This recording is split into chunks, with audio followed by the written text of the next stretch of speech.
এটা 100% আহিব লিখি ৰাখা 2 নম্বৰ কনফাৰ্ম দি দিলো এই দুইটাৰ প্ৰশ্নৰ পৰা যিকোনো এটা আহিব 100% 2 নম্বৰ কনফাৰ্ম ওকে এনসাৰ যদি ভালকে লিখা নাছিলে তেতিয়াহলে তোমালোকে এনসাৰ বিলাকো এতিয়া লিখি ভালদৰে বুজি ল'ব পাৰা ঠিক আছে অসম জাতীয় বিদ্যালয়ৰ অষ্টম শ্ৰেণীৰ ছাত্ৰ-ছাত্ৰীসকলক কৈ আছো তোমালোকে চাগে নিশ্চয় ফাৰ্ষ্ট ইউনিট টেষ্টৰ কাৰণে প্ৰস্তুতি লৈ আছা মই তোমালোকক হেল্প কৰাৰ কাৰণে এই ভিডিঅটো লৈ আহিছো তোমালোকৰ পৰীক্ষাত কেনেকৈ বেছি নম্বৰ পাবা কাৰণ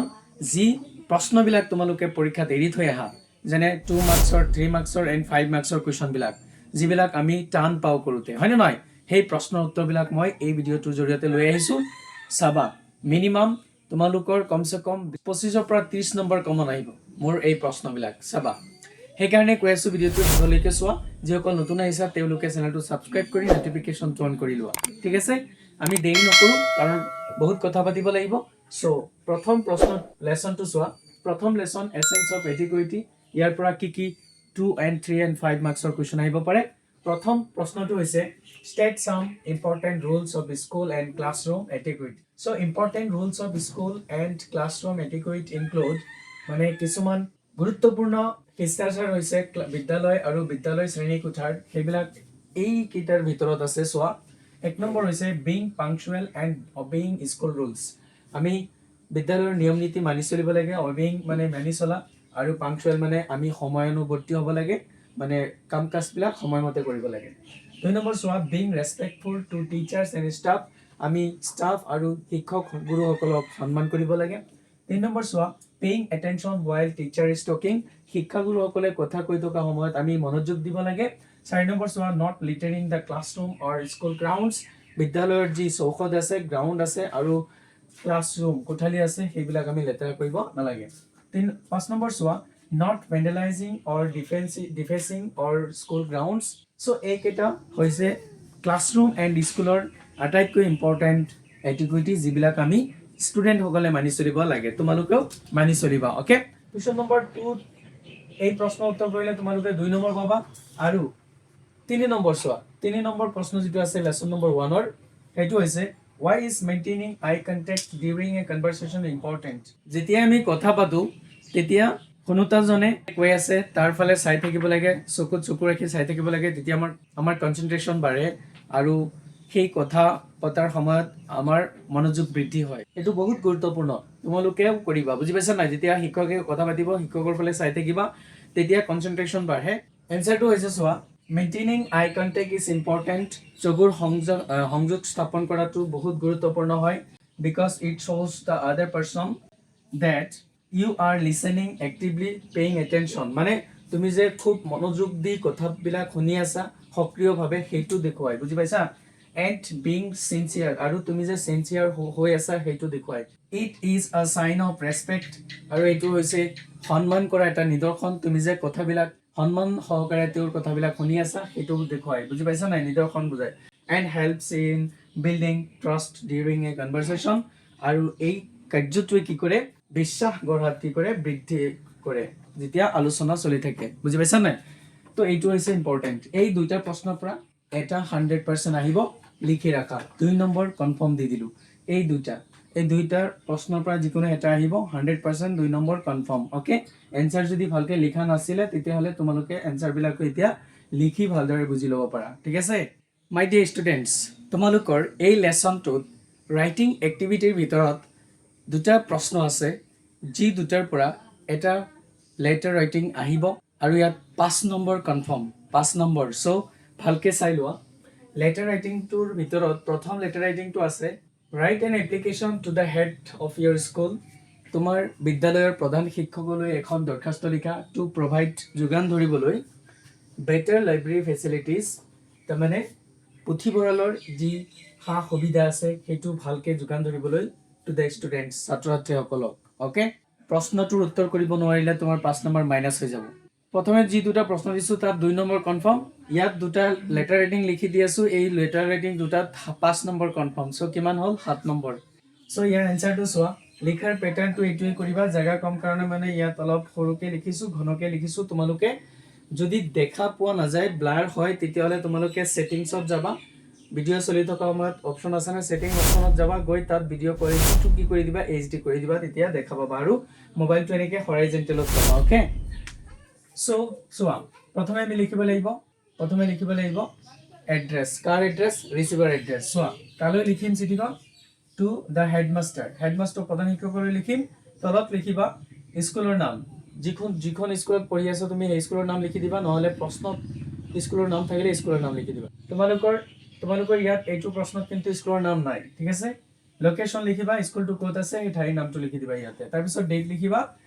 তাৰপিছত সাবজেক্ট লিখিবা সাবজেক্ট হৈছে prayer for better library facilities একদম শৰ্টকে লিখিবা 4টা বা 6টা শব্দৰ ভিতৰত লিখিব লাগে সাবজেক্ট ওকে তাৰপিছত সেলুটেশন লিখিব লাগে ৰেসপেক্টেড স্যাৰ অৰ মেডাম ঠিক আছে যদি স্যাৰ আছে স্যাৰ লিখিবা মেডাম থাকিলে মেডাম লিখিবা তাৰপিছত আৰম্ভণি কেনেকৈ কৰিম আই বেক টু ষ্টেট মই খুব বিনম্ৰতাৰে বৰ্ণনা কৰোঁ that যে our school library does not have enough books আমাৰ বিদ্যালয়ৰ যিখন পুথিভঁৰাল এই পুথিভঁৰালত যথেষ্ট পৰিমাণৰ কিতাপ নাই and proper sitting arrangements for the students ছাত্ৰ-ছাত্ৰীসকলৰ কাৰণে পৰ্যাপ্ত বহাৰ ব্যৱস্থাও নাই many useful books are also unavailable আৰু বহুতো খুব ব্যৱহাৰযোগ্য কিতাপবোৰ কিনাই যথাযথ নাই বা available নাই so সেইকাৰণে we face difficulties in studying অধ্যয়ন কৰোঁতে আমি সমস্যাত ভুগি আছোঁ and practicing for examinations আৰু পৰীক্ষাৰ প্ৰস্তুতি লোৱাৰ কাৰণে আমি অসুবিধাত ভুগি আছোঁ ওকে এইখিনি হৈ গ'ল আমাৰ ইন্ট্ৰডাকশ্যন প্লাছ কণ্টেণ্ট বডি তাৰপিছত আমি কনক্লুজন লিখি দিম I therefore মই সেইকাৰণে ৰিকুৱেষ্ট ইউ কাইণ্ডলি আপোনাক বিনম্ৰতাৰে অনুৰোধ কৰি আছোঁ জনাই আছোঁ to improve the library facilities পুথিভঁৰালৰ সুবিধাসমূহ বৃদ্ধি কৰিব লাগে and provide more books for the benefit of the student ছাত্ৰ-ছাত্ৰীসকলৰ উপকাৰৰ কাৰণে লাভৰ কাৰণে কি কৰিব লাগে কিতাপ বৃদ্ধি কৰিব লাগে এইখিনি লিখিলেই হৈ যাব একদম শ্বৰ্টকাট 5 নম্বৰ পাই যাবা তাৰপিছত তলত লিখিবা yours obediently XYZ তলত লিখি দিবা ক্লাছ লিখি দিবা ক্লাছ 8 ওকে এইখিনি লিখিলে তোমালোকে 5 নম্বৰ পাই যাবা ইমান সহজ কাম এটা আমি এৰি থৈ আহো হয়নে নহয় আমি এৰি থৈ আহো সো নাম্বাৰ 100% পাবলৈ হলে তোমালোকে এই নাম্বাৰবিলাকত বেছি ফোকাস কৰিব লাগিব কাৰণ এইবিলাকেই হৈছে আমাৰ main number okay letter writing number 2 lesson number 1 or So, 2 number question to is write an application to the principal of your school asking for a half-day leave to attend a puja at home. তোমার বিদ্যালয়ের অধ্যক্ষ মহোদয়লৈ এখন চিঠি লিখা দৰখাস্ত লিখা অৰ্ধ ছুটি বিচাৰি কিহৰ কাৰণে তোমাৰ ঘৰত পূজাত উপস্থিত থকাৰ কাৰণে বুজি পাইছা নাই তোমাৰ ঘৰত পূজা পাতিছে এই পূজাত তুমি উপস্থিত থাকিবলৈ কি কৰিব লাগে অৰ্ধ ছুটি বিচাৰিব লাগে তো আমাৰ সিস্টেম এইটোৱে তোমালোকে জাস্ট এইখিনি কথা সেম লিখিবা তাৰপিছত ইয়াৰ পৰাহে নতুন কথা কি আৰম্ভণি লাইনটো একেই খালি কন্টেন্ট বডিটো আমি অলপ চেঞ্জ কৰিব লাগে তো ইয়াত কি থাকিব the headmaster school name location date আহিব তোমাৰ যিটো ডেট আছে পৰীক্ষা দিনাখন হেতুৱে বহাই দিবা সাবজেক্ট আহিছে সাবজেক্ট কি আছে application for a half day leave okay respected sir madam যিকোনো এটা বহাবা তোমালোকে পৰীক্ষাত I beg to state that মই বিনম্ৰতাৰে জনাও যে দেয়াৰ ইজ আ পূজা এট মাই হোম টুডে আজি আমাৰ ঘৰত পূজা আছে So, সেইকাৰণে I need to attend the program with my family সেইকাৰণে মই মোৰ পৰিয়ালৰ সৈতে প্ৰগ্ৰামটোত অনুষ্ঠানটোত উপস্থিত থাকিব লাগে থকা দৰকাৰ therefore সেইকাৰণে I request you আপোনাক অনুৰোধ জনাও যে kindly to grant me দয়া কৰি মোক যাতে ছুটি মঞ্জুৰ কৰে half day leave for today মানে অৰ্ধ ছুটি যাতে মঞ্জুৰ কৰে আজি কাৰণে okay for this act of kindness এই সহানুভূতিৰ কাৰণে I shall remain grateful to you. আপোনাৰ ওচৰত মহান কৃতজ্ঞ হৈ থাকিম yours obediently XYZ class 8 XYZ লিখিবা কাৰণ নাম লিখা নাথাকে প্ৰশ্ন হয় নহয় সো একদম সিম্পল এইখিনি কথা লিখি দিলেই তোমালোকৰ লেটাৰ ৰাইটিংটো হৈ যায় হয় নহয় তো এইখিনি তোমালোকে ভালদৰে শিকি ল'বা 5 নম্বৰ কনফাৰ্ম কৰি ল'বা ঠিক আছে এতিয়া আমি লেসন নম্বৰ 2 ৰ পৰা কি আহিব চোৱা কাৰণ 4টা লেসন আহিব তোমালোকৰ লেসন নম্বৰ 1 ৰ পৰা 4 লৈকে হয় নাই সো এই লেসন 4টাত আমাৰ কি 2 3 and 5 মাৰ্কছৰ কোৱেশ্চন আছে হেখিনিহে মই লিখি দিম আৰু আলোচনা কৰিম ওকে মাই ডিয়াৰ ষ্টুডেন্টস লেসন নম্বৰ 2 তো এই দুটা হৈছে 2 মাৰ্কছৰ কোৱেশ্চন ওকে প্ৰথম প্ৰশ্নটো হৈছে how are the root bridges built শিপাৰ দলংবিলাক কেনেকৈ নিৰ্মাণ কৰা হৈছিল ওকে মোস্ট ইম্পৰ্টেন্ট কোৱেশ্চন আৰু ইয়াৰ পৰা তোমালোকক 2 নম্বৰ দিব এনসাৰটো হৈছে চোৱা the roots of the rubber tree are directed to grow in a particular direction rubber গছৰ শিপাবিলাক কি কৰা হৈছিল এটা নিৰ্দিষ্ট দিশত তেওঁলোকক নিৰ্দেশনা দিয়া হৈছিল আগবাঢ়িবলৈ from one end of a river to the other নদীৰ এটা পাৰৰ পৰা আনটো পাৰলৈ নিৰ্দেশনা দিয়া হৈছিল মানে ঘূৰাই দিয়া হৈছিল শিপাবিলাক যাতে হেফালে বাঢ়ি যায় তাৰ পিছত চোৱা once the roots reach the other end এবাৰ যেতিয়া শিপাবিলাক নদীৰ শিপাৰলৈ পাইছিল কৈ তাৰ মানে এটা পাৰৰ পৰা আনটো পাৰলৈ যেতিয়া শিপাবিলাক পাইছিল they are allowed to enrich themselves এবিলাক মাটিৰ তলফালে দিয়া হৈছিল যাতে তেওঁলোকে মাটিত এটা ষ্ট্ৰং গাঁথনি তৈয়াৰ কৰিব পাৰে তাৰ পিছত চোৱা and create a natural hold of their own আৰু তেওঁলোকৰ যাতে কি কৰিব পাৰে এটা প্ৰাকৃতিক বান্ধন সৃষ্টি কৰিব পাৰে মাটিৰ ভিতৰত কাৰণ যদি যেতিয়া শিপাবিলাক মাটিৰ তলত সোমাই যায় তেতিয়া কি হয় এটা শক্তিশালী গাঁথনি তৈয়াৰ হয় নহয় গছটো ষ্ট্ৰং হৈ থাকে তেতিয়া ধুমুহা আহিলেও নপৰে হয়নে stones pebbles etc are inserted in between to make the structure of the bridge strong দলঙৰ গাঁথনিটো শক্তিশালী কৰাৰ কাৰণে তাৰ মাজত কি কৰা হয় শিলগুটি শিল এইবিলাক পেলাই দিয়া হয় বুজি পাইছা সো এনসাৰটো মোস্ট ইম্পৰ্টেন্ট কিতাবত আছে লিখি লবা ভালদৰে বুজি লবা বুজি পাইছা নাই কোৱেশ্চন নম্বৰ বি কি আছে চোৱা 3 নম্বৰৰ এ আৰু বি ইয়াৰ পৰা যিকোনো এটা আহিবই সো ভালদৰে বুজি লোৱা why were the root bridges built কিয় এই শিপাৰ দলংবোৰ নিৰ্মাণ কৰা হৈছিল ওকে ইয়াত চোৱা the root bridges were built এই শিপাৰ দলংবিলাক নিৰ্মাণ কৰা হৈছিল because কাৰণ মেঘালয় receives heavy rainfall মেঘালয়ত ভাৰী বৰষুণ হয় and the bamboo bridges were often swept away by the heavy currents of the rivers নদীৰে বৈ যোৱা পানীৰ যি হুত সেই হুতত কি হয় বাহৰ দলংবিলাক বহুবাৰ উঠি যায় মানে উঠাই লৈ যায় সো সেইকাৰণে the local people built strong and durable road bridges to cross the rivers আৰু সেইকাৰণে স্থানীয় লোকসকলে কি কৰিছিল এই শক্তিশালী দলংবিলাক আৰু বহুত দিনলৈ টিকি থাকিব পৰা ধৰণৰ শিপাৰ দলংবিলাক তেওঁলোকে নিৰ্মাণ কৰিছিল ওকে সো এই দুটা প্ৰশ্ন তোমালোকৰ মোস্ট ইম্পৰ্টেন্ট এটাটো আহিবই কমন ওকে সো আৰু এটা কথা চোৱা এই পৰীক্ষাৰ সময় হয় নহয় পৰীক্ষাৰ সময়ত আমি কি মেইনটেইন কৰা দৰকাৰ আমি পাংচুৱেল হোৱাৰ দৰকাৰ সময়টোক ভালদৰে ইউজ কৰাৰ দৰকাৰ হয় নহয় কাৰণ টাইম কম কাম বেছি সেই কাৰণে আমি কি ইউজ কৰিব লাগে আমি টাইমটো ভালদৰে ব্যৱহাৰ কৰাৰ কাৰণে ওয়াচ ইউজ কৰিব লাগে বুজি পাইছা নাই ওয়াচ ইউজ কৰিব লাগে এই স্মাৰ্ট ওয়াচটোৱে তোমাক কি হেল্প কৰিব চোৱা এক্সামৰ কাৰণে তুমি টাইম টু টাইম পঢ়াৰ কাৰণে এইটো ইউজ কৰিব পাৰা এলাৰ্মৰ কাৰণে ইউজ কৰিব পাৰা তোমাৰ ফিটনেছ ঠিক ৰাখাৰ কাৰণে মেণ্টেলিটি ঠিক ৰাখাৰ কাৰণে এইটো এটা ফাৰ্ষ্ট ট্ৰেক কোম্পানীৰ ভাল কোৱালিটিৰ এটা স্মাৰ্ট ওয়াচ সো তোমালোকৰ যদি নিডছ আছে কাৰোবাৰ তেতিয়াহ'লে এই যে ভিডিঅ'ত তোমালোকে লিংক ডেছক্ৰিপশ্যনত পাই যাবা ইয়াৰ পৰা পাৰচেজ কৰিব পাৰিবা ঠিক আছে বহুত ভাল কোৱালিটি হয় চোৱা এক্টিভিটি ৰাইটিং এক্টিভিটি আছে তোমালোকৰ লেসন নম্বৰ 2 এই দুইটা প্ৰশ্নৰ পৰা যিকোনো এটা 100% আহিব আৰু ইয়াত 5 মাৰ্কস থাকিব সো বহুত ইম্পৰ্টেন্ট অলপ কথা লিখিলেই 5 নম্বৰ পোৱা যায় সেইটো আমাৰ মিস হ'ব নালাগে হয়নে প্ৰথম কোৱেশ্চন নম্বৰ 1 or A টো হৈছে important of internet in our life এইটো হৈছে প্যাৰাগ্ৰাফ ৰাইটিং আমাৰ জীৱনত ইন্টাৰনেটৰ যি গুৰুত্ব সেই গুৰুত্বটো কি সেইটোৰ ওপৰত আমাক কি কৰিব দিছে এটা প্যাৰাগ্ৰাফ লিখিব দিছে সো এইটো এটা এনেও ইম্পৰ্টেন্ট প্যাৰাগ্ৰাফ আমি কেনেকৈ লিখিব লাগে তোমালোকৰ কিতাপত দিয়া আছে ষ্টেপ বিলাক ইমান কথা ক'বলৈ সময় নাই সো মই খালি জাস্ট এনসাৰটো লিখি দিছো অলপ বুজাই দি আছো চোৱা The internet plays an important role in our life. ইন্টাৰনেটটোৱে আমাৰ জীৱনত এটা গুৰুত্বপূৰ্ণ ভূমিকা পালন কৰে It helps us to get information easily and quickly. Students use the internet for online learning and homework. আমি ঘৰত অনলাইন লাৰ্নিং কৰো বা হোমৱৰ্ক কৰো এইটো কৰোতে ইন্টাৰনেটৰ সহায়ত আমাৰ ছাত্ৰ-ছাত্ৰীসকলে অতি সহজে আৰু অতি দ্ৰুততাৰে এই কামটো কৰিব পাৰে হয়নে We can communicate with people through emails আমি মানুহৰ হৈতে ইমেইলছৰ জৰিয়তে যোগাযোগ স্থাপন কৰিব পাৰো ভিডিঅ' কলছৰ জৰিয়তে কৰিব পাৰো and social media আৰু সামাজিক মাধ্যমৰ দ্বাৰা যোগাযোগ স্থাপন কৰিব পাৰো It also useful for shopping banking and entertainment. আৰু ইণ্টাৰনেটটো আমাৰ কাৰণে কিহৰ কাৰণে উপযোগী হৈ আছে? শ্বপিঙৰ কাৰণে, বজাৰ কৰাৰ কাৰণে, বেংকিঙৰ কাৰণে আৰু এণ্টাৰটেইনমেণ্ট আমোদ ফূৰ্তিৰ কাৰণে, হয়নে নহয়? The internet saves our time. ইণ্টাৰনেটে আমাৰ সময়টো বহুত ৰাহি কৰে, বচায়, and makes our life easier. আমাৰ জীৱনটোক বহুত সহজ কৰে। However, we should use it properly and wisely. ইয়াক সঠিকভাৱে ব্যৱহাৰ কৰিব লাগে আৰু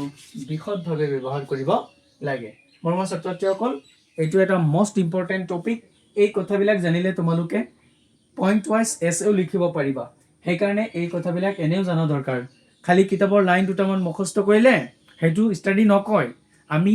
ৰাইটিং ছেকশ্যনত নলেজ হ'ব লাগে। কাৰণ আমি যেতিয়া লেটাৰ ৰাইটিং, এই পেৰেগ্ৰাফ ৰাইটিং, ন'টিছ ৰাইটিং, এছে ৰাইটিং, ষ্টৰি ৰাইটিং, এইবিলাক যেতিয়া আমি বেছি প্ৰেক্টিছ কৰোঁ, আমাৰ কি হয়, ইংৰাজীত অলপ নলেজটো বহুত বাঢ়ি আহে। বুজি পাইছা নাই? নাম্বাৰো বাঢ়ি যাব তোমাৰ পৰীক্ষাত। বিটো হৈছে এয়াৰ পলিউশ্যন। বুজি পাইছা নাই? বায়ু প্ৰদূষণ। এইটো এটা মষ্ট ইম্পৰ্টেণ্ট প্ৰব্লেম আমাৰ, হয়নে নহয়? Air pollution is one of the major problems of the modern world. আধুনিক পৃথিৱীৰ কাৰণে এই বায়ু প্ৰদূষণটো হৈছে এটা বহুত মূল সমস্যা। বুজি পাইছা নাই? স্মক ফ্ৰম ভেহিকলছ, মানে এই যান বাহনৰ পৰা যি ধোঁৱা, ফেক্টৰিজ, কোম্পানীবিলাকৰ পৰা যি ধোঁৱা, বাৰ্নিং অফ গাৰ্বেজেছ, এই জাবৰ জোঁথৰ পৰা যি ধোঁৱা ওলোৱায়, পলিউটছ দ্য এয়াৰ, এইবিলাকে কি কৰে, আমাৰ বতাহ, আমাৰ বায়ু প্ৰদূষিত কৰে। Air pollution causes many disease. কি কৈ আছে? বায়ু প্ৰদূষণৰ কাৰণে আমাৰ বহুত বেমাৰ সৃষ্টি হয়, লাইক এস্থমা এণ্ড ব্ৰেথিং প্ৰব্লেমছ, শ্বাস প্ৰশ্বাস লোৱা আৰু আমাৰ যি এস্থমা বেমাৰ আছে সেই প্ৰব্লেমবিলাক আমাৰ বহুত হয়। ইট অলছ' হাৰ্মছ প্লাণ্টছ, এই বায়ু প্ৰদূষণে গছ গছনিক ক্ষতি কৰে, জীৱ জন্তুক ক্ষতি কৰে, এনিমেলছ এণ্ড দ্য এনভাইৰনমেণ্ট, আৰু পৰিৱেশৰ ক্ষতি কৰে। উই শুড প্লাণ্ট মোৰ ট্ৰিজ, আমি বেছি গছ ৰোপণ কৰিব লাগে। And rescue the use of harmful fuels to control air pollution. Clear air is necessary for a healthy life. মানে স্বাস্থ্যকৰ জীৱনৰ কাৰণে পৰিষ্কাৰ বায়ুটো আমাৰ বহুত দৰকাৰ। মৰমৰ ছাত্ৰ ছাত্ৰীসকল, এই দুইটা প্ৰশ্নৰ পৰা যিকোনো এটা আহিব। চ' তোমালোকে ভালদৰে 5 নম্বৰ লোৱাৰ কাৰণে ভালদৰে বুজি লোৱা, লিখি লোৱা, হয়নে নহয়? লেচন নম্বৰ 3, এইটো তোমালোকৰ এটা কবিতা, হয়নে? The arrow and the song. এই কবিতাটোৰ পৰা 2 বা 3 নম্বৰৰ দুটা প্ৰশ্ন আছে, কুৱেশ্যন নম্বৰ 2 and 3। বুজি পাইছানে? 3টো হৈছে ব্যাখ্যা কৰা, আমাৰ অসমীয়াত যেনেকুৱা ব্যাখ্যা কৰা থাকে, হয়নে নহয়? তো আৰু 2 নম্বৰটো হৈছে ইয়াৰ মিনিং বুজাব দিছে, meaning. Okay, so' question number 2টো চোৱা। What does the poet actually mean by the arrow and the song? Arrow আৰু কাৰটো আৰু ছং, গীতটো, এই শব্দ দুটাৰে কি বুজাইছে তাৰ অৰ্থ আমি লিখিব লাগে। চোৱা, the poet means that the arrow is a harsh action or words. এৰোটোৰ শব্দ অৰ্থ কি? Harsh action. হাৰ্ছ মানে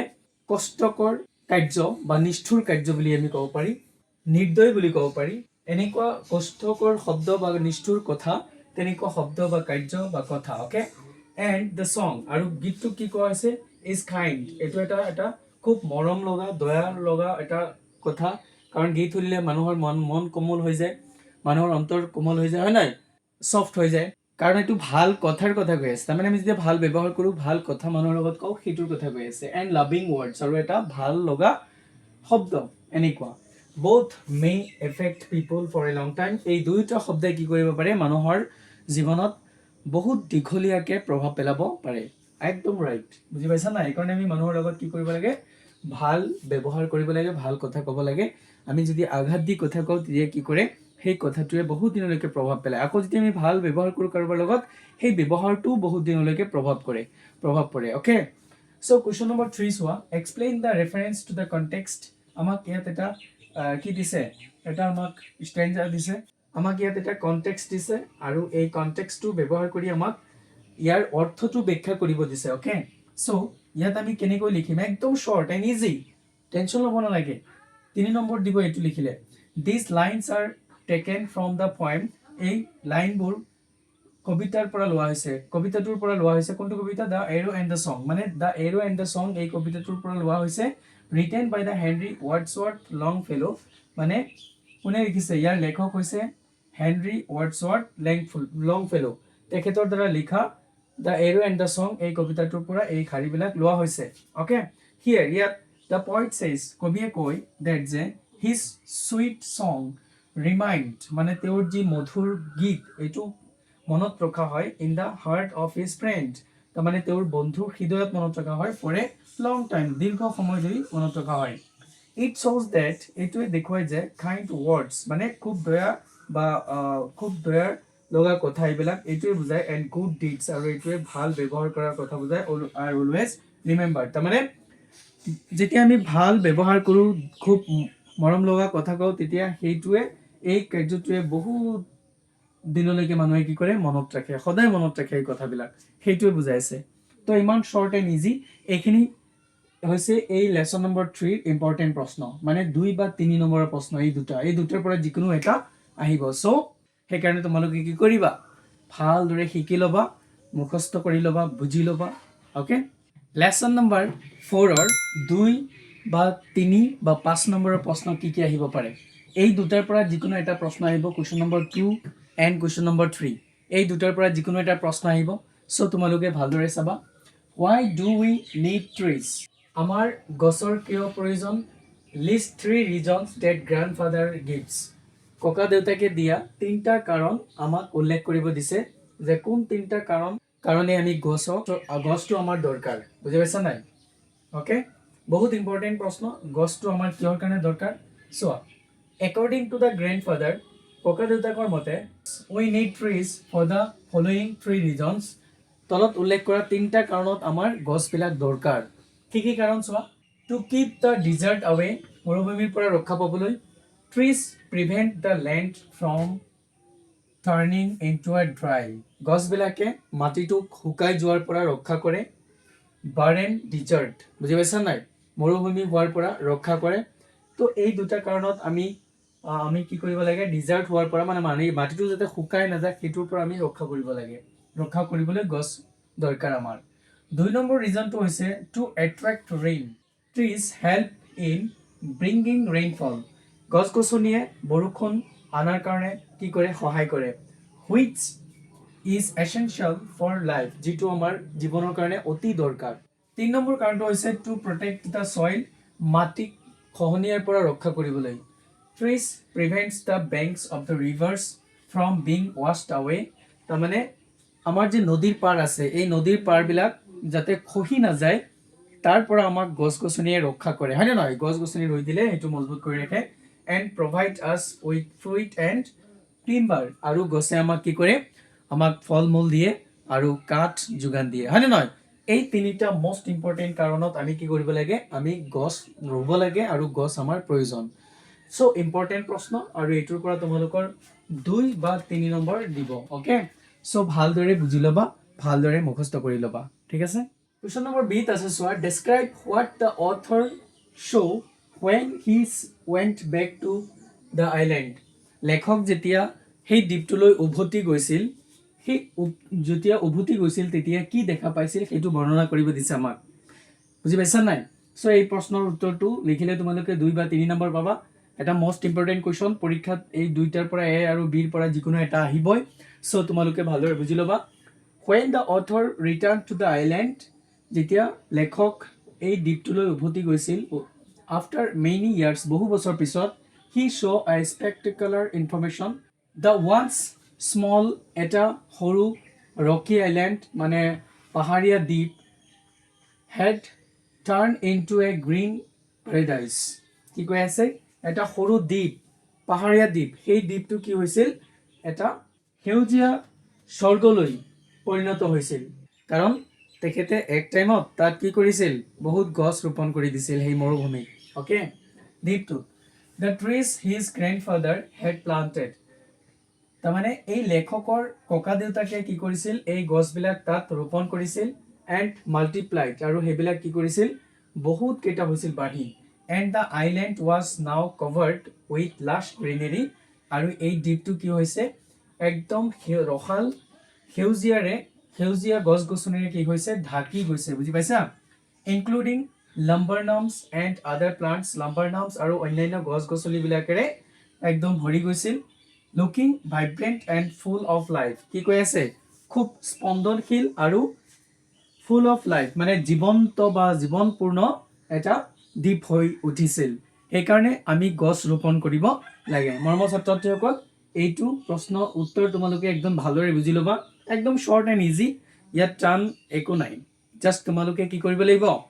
টাইম দিব লাগিব ভালকে চোৱা টাইমটো কিমান ইম্পৰ্টেণ্ট আৰু পৰীক্ষাৰ সন্মুখত কিমান ইম্পৰ্টেণ্ট নেলছন মেণ্ডেলাই কি কৈছে চোৱা time is like a river টাইমটো কিহৰ দৰে নদীৰ দৰে কিয় you cannot touch the same water twice কাৰণ নদীৰ পানী যেনেকৈ তুমি একবাৰ স্পৰ্শ কৰা পানী দুবাৰ ছেইম পানী স্পৰ্শ কৰিব নোৱাৰা কাৰণ বৈ যায় হয় নহয় চ' বৈ যোৱা পানী এবাৰ স্পৰ্শ কৰি দিলে সেই পানী আকৌ দুবাৰ ছেইম টাইমত ছেইম বাৰ ইউজ কৰিব ছেইম টাইম নহয় বেলেগ সময়তো আমি সেইটো কি কৰিব নোৱাৰোঁ ধৰি আনিব নোৱাৰোঁ বা স্পৰ্শ কৰিব নোৱাৰোঁ চ' তোমাৰ এই পৰীক্ষাৰ সময়টো যিমান ইম্পৰ্টেণ্ট কাৰণ তোমাৰ জীৱনৰ পৰা ডেইলি গুচি গৈ আছে প্ৰত্যেকটো ছেকেণ্ড প্ৰত্যেকটো মিনিট সেই টাইমটোক ভালদৰে ইউজ কৰাৰ কাৰণে আমি কি কৰিব লাগিব ডিচিপ্লিনড হ'ব লাগিব পাংচুৱেল হ'ব লাগিব তাৰ কাৰণে ইউজ কৰিব লাগিব ৱাটছ অ'কে